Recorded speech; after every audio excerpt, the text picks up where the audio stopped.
Bonjour et bienvenue. Alors déjà, merci à toutes les personnes qui s'arrêtent, qui laissent des commentaires, qui mettent des j'aime, qui s'abonnent bien évidemment. Vous me donnez la force, vous donnez l'énergie de cette chaîne et je vous en remercie. Alors, on va faire un tirage. Je vais utiliser le Light Seers Tarot. Je vais utiliser le Nouvel Etelia et je vais utiliser l'Oracle d'Isawat. Je ne vais pas donner la forme de d'habitude de comment cette personne vous voit, quels sont ses sentiments et quelles sont les actions. On va regarder ce que veulent nous raconter les cartes et je vais éclairer avec les différents oracles. On va voir quel est le message qui est pour vous aujourd'hui. Dans ma boîte, tout à l'heure, en sortant mes jeux, il y avait la carte du 4 de coupe qui est restée en dehors du jeu. Donc il a fallu que je réouvre ma boîte et que je l'extrais. À mon sens, là, il y a une histoire d'insatisfaction dans une relation amoureuse, le sentiment un petit peu d'être lassé, de ne pas avoir ce pour quoi on vibre, d'être un peu déçu d'une situation qui ne nous apparaît pas comme épanouissante, qui n'est pas conforme aux attentes qu'on avait mis en elle, en cette situation du coup. On va regarder si c'est confirmé dans le tirage, mais les personnes que j'ai en guidance privée savent que c'est souvent très important. Enfin, ça fait partie du message qui va se retrouver ou d'un message annexe, que j'avais à leur transmettre. Bon,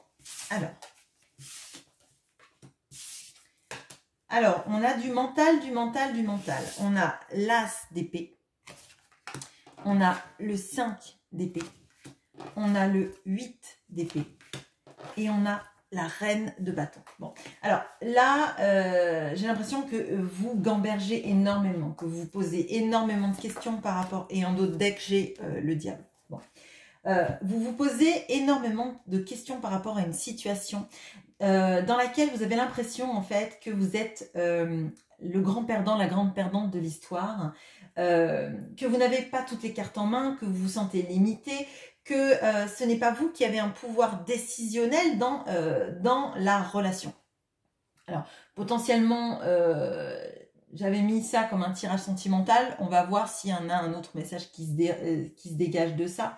Mais moi, j'ai l'impression que vous cherchez la solution en vous, dans votre mental, principalement pas dans votre cœur ni dans votre intuition, mais pour arriver à inverser la tendance, à ne pas être le perdant, la perdante de l'histoire, ne pas avoir l'impression qu'en fait, par exemple dans une situation amoureuse, l'autre prendrait toutes les décisions de ne pas vous contacter, les décisions de mener peut-être une relation en triangulaire dans laquelle vous ne vous sentez pas à l'aise, par exemple. Et si ce n'est pas une triangulaire, ça peut être tout simplement la manière dont l'autre a de gérer la situation amoureuse ou la manière dont il a acté des ruptures, des silences radio, des comportements, etc. ne vous convient pas. Vous avez l'impression finalement de ne pas avoir de prise sur ça, et on voit que là vous voulez à tout prix reprendre le pouvoir. Là on a le mental qui veut œuvrer pour trouver des solutions pour sortir de ce schéma, et on a la reine de bâton qui donne l'impulsion de dire moi personne ne me domine, personne ne me dit dans une relation bah toi tu vas rester à la place où je te mets et tu n'auras pas ton mot à dire. On voit que la reine de bâton, elle n'est pas du tout dans ces énergies-là. La reine de bâton, elle est poussée par sa sensualité, elle est poussée par son charisme, elle est poussée par sa prestance à ne pas être dans une situation insatisfaisante, dans une situation enfermante, dans laquelle elle ne prend pas de décision. C'est pas du tout le caractère de la reine de bâton. Donc moi là, j'ai l'impression qu'on a de ces énergies-là de vous, vous voulez pas du tout que quelqu'un, que la personne que vous aimez potentiellement, ou avec qui vous étiez en relation, ou avec qui vous êtes en relation, vous mette dans ce genre de schéma, en fait. C'est pas du tout votre envie. Bon, alors, on va éclairer tout ça maintenant.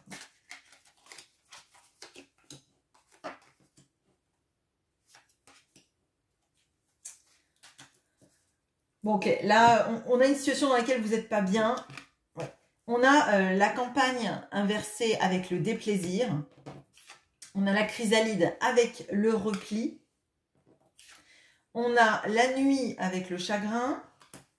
Et on a les ronces avec l'obstacle. Bon, alors clairement, c'est ça. C'est une situation où en fait, vous n'avez pas eu votre mot à dire. Et là, on a la chouette avec l'intelligence. Bon, l'intelligence qui nous parle encore de cet as d'épée. D'utiliser le mental pour se servir d'une situation dans laquelle on vous a mis et on vous a enfermé dans cette situation, de ne pas choisir la tournure de cette relation. Bon. Alors là, on voit, on a le déplaisir, donc il y a un... moi, je sens là quelqu'un, soit qui vous a quitté, soit qui est en silence radio total avec vous. Vous ne pouvez pas communiquer, peut-être parce que l'autre ne vous répond pas, l'autre vous a bloqué, l'autre est en mode complètement repli, mais du coup, ne vous laisse pas l'espace pour changer les choses, pour inverser la tendance. Et ça, et ben ça frustre votre reine d'épée, votre reine de bâton, la reine de bâton qui est en vous. Donc vous essayez de trouver des solutions pour essayer de sortir de ça. Ça ne veut pas dire que vous voulez vous accrocher à quelqu'un qui ne veut pas de vous. Ça veut dire qu'en fait, vous ne trouvez pas juste et équitable une situation dans laquelle l'autre prend toutes les décisions, vous met au pied du mur, refuse de communiquer sur ses sentiments, sur les raisons de la rupture, si c'est le cas, les raisons du silence radio, les raisons de l'éloignement. On voit que ça vous agace. Vous êtes en situation de repli forcé, en fait. C'est pas vous qui décidez de faire un repli pour vous recentrer sur vous, c'est l'autre qui vous a mis à distance. Et du coup, là, moi, je ressens toutes ces énergies-là de se sentir entravé par les réactions potentiellement égotiques de l'autre. On a là la déception. On va regarder un peu plus là-dessus. Alors déjà, moi, j'aimerais là qu'on ait quels sont vos moyens à vous, hein, outre votre charisme, votre force, votre proactivité, votre capacité d'action et votre intelligence. Quels sont vos moyens pour vous sortir de cette situation ?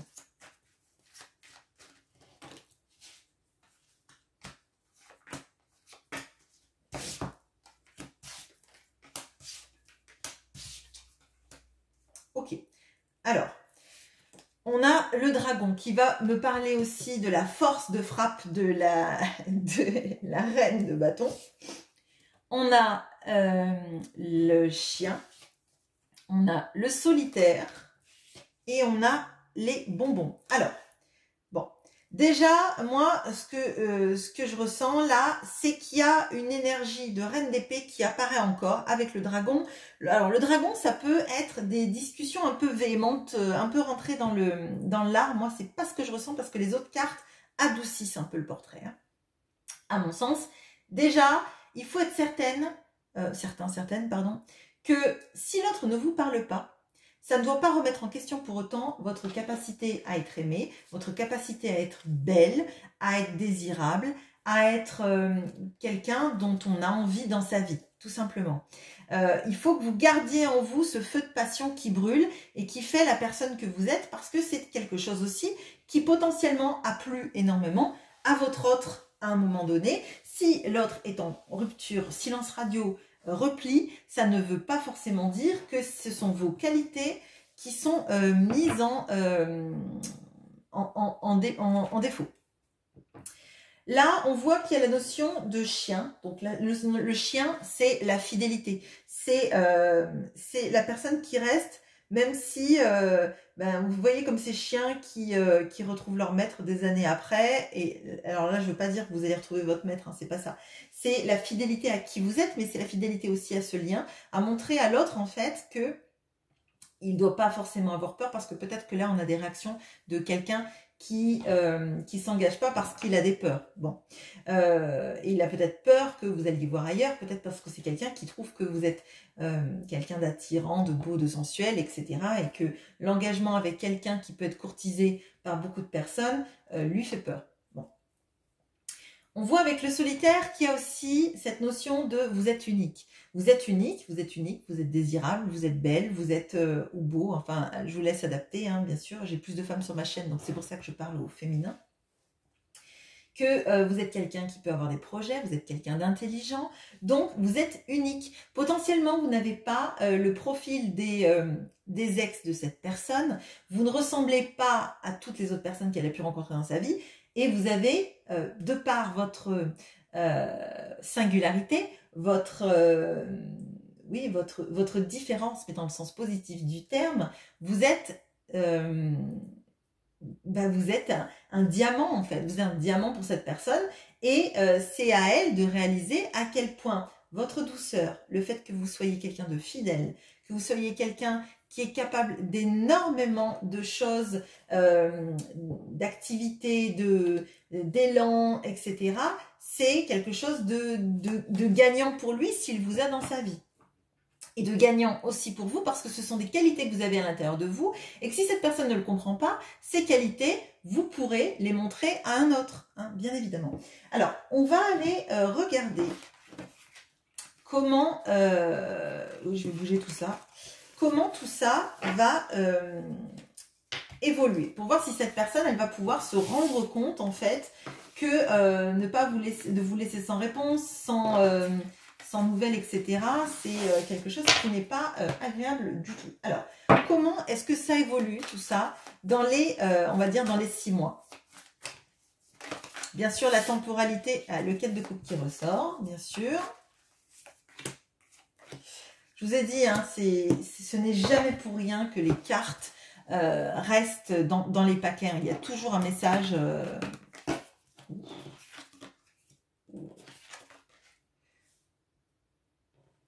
Ok, alors, on a le 4 de coupe, on a la tour, on a le diable et on a le roi de bâton. Alors, bon, moi là ce que je ressens c'est que, en fait, vous allez en avoir marre des réactions de cette personne. On voit que là, cette personne, en fait, elle ne prend pas cas de la manière dont vous pouvez... ressentir cet éloignement, cette prise de distance, cette rupture. Je vous laisse adapter selon le contexte. Vous êtes quand même nombreux sur cette chaîne. Et à mon sens, là, vous avez un positionnement. C'est-à-dire que c'est insatisfaisant. Cette relation est insatisfaisante dans le manque d'énergie que ça vous donne, dans le manque d'amour que vous ressentez de la part de l'autre, de réciprocité, d'envie d'avancer ensemble. Et donc, vous allez écrouler totalement, inverser totalement, écrouler totalement la dynamique de cette relation. Là, si l'autre ne vous répondait pas, ne répondait pas à vos messages, là, moi, ce que je vois, c'est bon, l'arrêt des messages. L'arrêt total des messages. Tu ne veux pas me répondre, tu refuses de me laisser un quelconque pouvoir. Alors c'est pas une histoire de guerre de pouvoir, c'est une histoire de pas en fait subir l'autre, mais d'avoir quelque chose d'équitable. C'est-à-dire on essaye de trouver des solutions pour un consensus, on essaye d'avancer ensemble et pas je t'écris, tu décides quand tu me réponds et à la rigueur même parfois tu me réponds juste 3 mots qui n'ont rien à voir avec tout le reste de la conversation que j'ai essayé d'instaurer. Donc là vous allez couper. Mais potentiellement même peut-être avec fracas. Et on avait le dragon tout à l'heure. Donc il est possible que vous ayez tenté, que vous allez tenter pendant un moment plusieurs choses pour essayer de faire les choses en douceur parce que vous n'avez pas envie, vous avez envie de préserver plus ou moins cette personne. Et là, on voit des illusions, être désabusé. Et le fait de dire, eh bien, puisque c'est comme ça, puisque de toute façon les bases n'étaient pas solides, que toi tu trouvais abri dans mon cœur, mais que moi, je n'avais pas d'abri dans le tien, à partir de ce moment-là, c'est fini. Je te ferme les portes de mon abri. Et petit écureuil, tu iras voir ailleurs s'il y a des souches avec des noisettes dedans. Bon, bref. Et à partir de ce moment-là, moi, je sens la césure. Je sens... alors, ça va commencer par quelque chose d'assez égotique.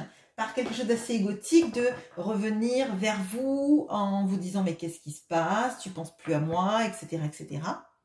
Vous voyez ce genre de comportement où l'autre a coupé la communication, vous a quitté, etc. mais refuse que finalement vous repreniez du pouvoir dans la situation.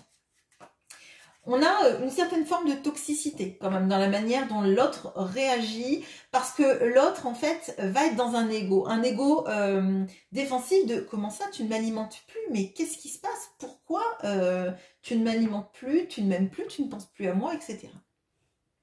Et moi, ce que je ressens, on va le voir après avec le reste, c'est que vous allez rester droit dans vos bottes en fait, et l'autre va être poussé à devenir un roi de bâton. Je vous avais dit tout à l'heure, vous aviez les énergies de la reine de bâton. La reine de bâton, elle est sensuelle, elle est charismatique, elle fait des actions, elle mène des projets à terme, elle sait où elle va et on ne lui dicte pas la marche à suivre. Si elle suit une bonne marche à suivre, c'est parce qu'elle pense que c'est la bonne pour elle, pour sa relation. Et là, on voit que lui, il se transforme après son processus égotique assez... Attendez-vous à ça, hein. On a quelqu'un qui est piqué au vif et qui revient et qui potentiellement peut porter des accusations, etc. À ce moment-là, restez quand même droit dans vos bottes, enfin, faites ce que vous voulez, mais en tout cas, c'est un avertissement que je vous donne. Bon.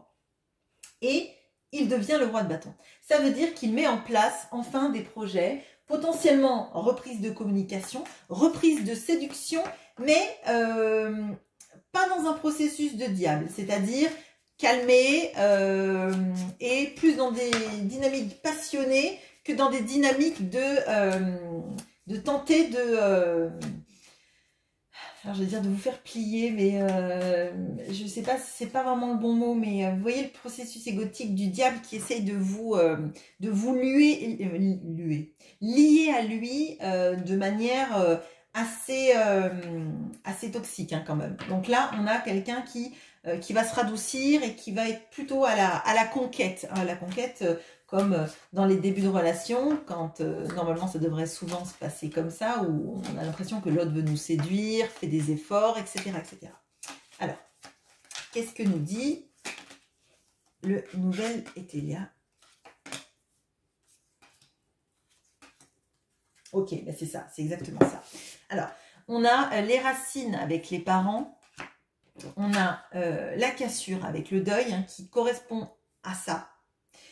On a le diable avec les lauriers, la grandeur, donc quelque chose vraiment d'égotique et d'essayer de tirer son épingle du jeu. Et on a avec le roi de bâton, on a le vaisseau avec le mouvement, quand je vous ai dit qu'il y avait quelqu'un qui reprenait son pouvoir et qui allait de l'avant.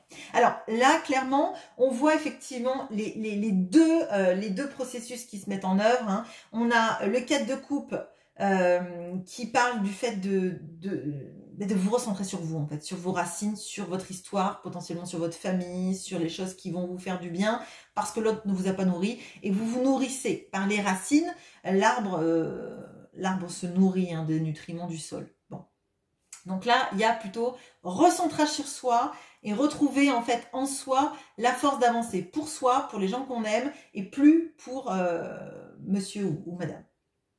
On a là la cassure, le deuil avec la tour. Moi, je pense qu'à un moment donné, vous vous dites, allez, c'est bon, c'est fini. Je fais le deuil de la relation parce que c'est plus possible. Effectivement, je coupe l'accès à mon cœur, à cette personne. Je lui ferme la porte. Là, on a clairement, danser maintenant. Enfin, c'est un peu ça, l'abondance. L'abondance, c'est fini. L'abondance, tu iras te la chercher tout seul, pardon. Et puis tu vas aller un peu farfouiller pour trouver des noisettes dans la forêt. Tu vas pas attendre que moi je te serve le repas. Bon, bref. Donc là, à ce moment-là, cassure. Processus égotique, la personne qui veut gagner. Et je vous ai dit tout à l'heure, vous aviez l'impression d'être la grande perdante ou le grand perdant de l'histoire. Parce que cette personne, elle a toujours en fait manipulé les choses. Alors, ça ne veut pas forcément dire que c'est quelqu'un de manipulateur, mais dans un processus amoureux de défense, elle a toujours voulu contrôler la direction de la relation. Et là, on voit que effectivement, par rapport à ça et cette coupure que vous instaurez, cette personne, elle va être dans un processus de non mais tu te rends compte, avant tu faisais ci, avant tu faisais ça, et moi je comprends pas pourquoi tu me fais ça, etc. Donc pas de remise en question pendant un moment, processus très égotique, de vouloir gagner, de vouloir être la personne qui est admirée dans la relation et qui comprend pas pourquoi vous ne vous jetez pas à ses pieds, pourquoi vous avez coupé les vannes, quoi, j'ai l'impression, et elle doit le sentir énergétiquement et émotionnellement parlant que vous, bah, vous êtes plus dans ça. Et du coup, ça l'a fait aller dans un processus, effectivement, de mouvement, d'envie de se déplacer vers vous, de partir à la conquête et vraiment d'avancer vers vous dans la relation. C'est toujours un peu pénible quand même qu'on soit obligé d'être dans des énergies comme ça pour que l'autre réalise, mais bon, ma foi, c'est que ça vous apprend aussi quelque chose sur vous, sur votre capacité et vos limites, et c'est peut-être pas mal aussi de savoir vous prioriser et d'instaurer des limites saines, des saines pour vous, principalement. On va regarder avec l'oracle d'Isawat, mais je pense que le tirage est bien cohérent là, quand même. Hein. Alors, on a le fantôme avec donc le 4 de coupe et les racines. Donc, on va quand même rester dans une logique où, même si vous décidez de couper, là, avec l'insatisfaction, on a l'autre quand même qui nous hante. Mais on est plus nourri par la déception qu'on retrouve ici, que l'autre a suscité de son non-engagement, de sa fuite, de l'insatisfaction que ça nous procure à chaque fois parce que l'autre ne s'engage pas, l'autre fait des allers-retours, l'autre ne communique pas, refuse de vous parler ou vous parle seulement quand il a trouvé que c'était le bon moment pour lui à 7h28 un lundi et plus à 7h30 le même lundi. Enfin bon bref, vous voyez ce que je veux dire. On a l'intérieur, les lauriers et le diable, ce qui me fait dire qu'il y a quand même quelque chose vraiment qui va le brasser potentiellement pour qu'il vienne dans ce processus de défense égotique, d'essayer de vous raccrocher en vous faisant culpabiliser. Alors là, moi, c'est vraiment ce que je ressens. C'est, vous savez, le mécanisme de survie où on en vient à être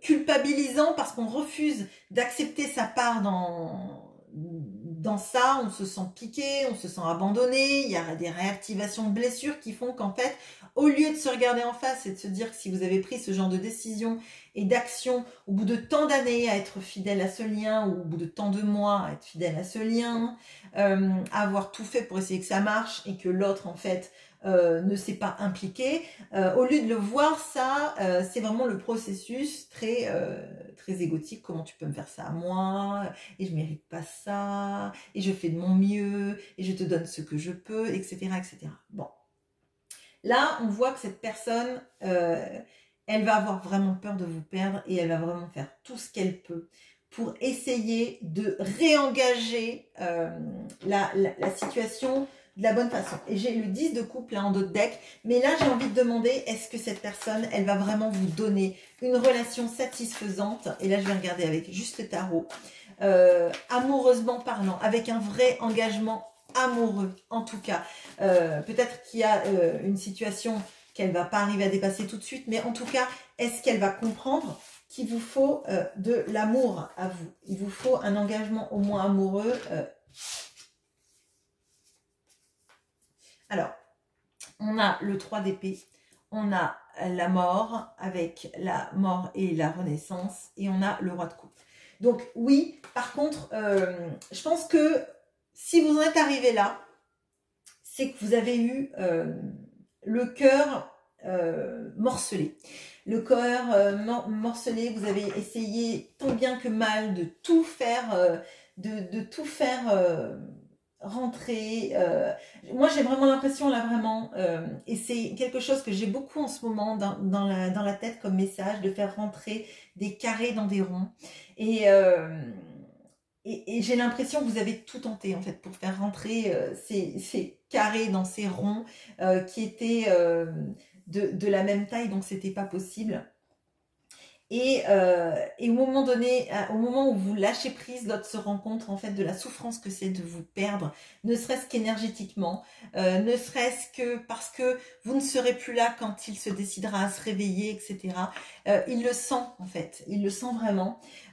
Il voit la transformation qui intervient chez vous et à ce moment-là, il se dit que il faut vous apporter de la sécurité affective. Alors, sécurité affective, c'est pas par rapport à des dépendances affectives, c'est vraiment la sécurité du cœur, le fait de vous montrer qu'en fait, cette personne, elle sera là pour vous, elle sera là pour vous aider, sans aller-retour, sans que vous vous inquiétiez de savoir si demain, elle va couper communication pendant 3 mois, revenir, repartir, revenir, repartir, et de ce qui vous mettait dans un déséquilibre affectif total, ne sachant jamais quel était le point de rupture qui allait faire qu'à un moment donné, cette personne, elle vous parle, elle est bien avec vous, et puis l'instant d'après, il n'y a plus personne, au numéro, quoi, clairement. Donc là, c'est des belles énergies. Je pense que par contre, ça va secouer pas mal pour vous, mais je pense que ça secoue déjà pas mal pour vous. Vous essayez de faire en sorte de raccrocher les wagons, d'essayer de dépasser tout ça parce que votre amour vous porte, mais à un moment donné, il va falloir que vous vous imposiez des limites qui sont saines pour vous, en fait. Et c'est seulement à ce moment-là. Donc, bien évidemment, je répète que ce seront des limites qui seront saines pour vous. Il ne faut pas que ce soit des limites que vous posiez en vous disant, comme ça va le faire réagir. Ce sont des choses qui malheureusement ne marchent pas parce qu'elles sont guidées par notre ego. Les seules choses qui vont marcher, c'est de vous dire que vous valez mieux que tout ça et qu'il faut vous choisir. Et c'est seulement à cette... pardon. Excusez-moi. Et que c'est seulement à ce moment-là que l'autre peut ressentir que vous ne faites pas quelque chose d'égotique pour le, entre guillemets, manipuler, mais que vous prenez une décision saine pour vous et que c'est aussi à lui de se poser des questions sur ce qui est sain pour vous dans ce qu'il vous donne. Voilà, j'espère que ce tirage vous aura parlé. Je vous souhaite une bonne journée. À bientôt.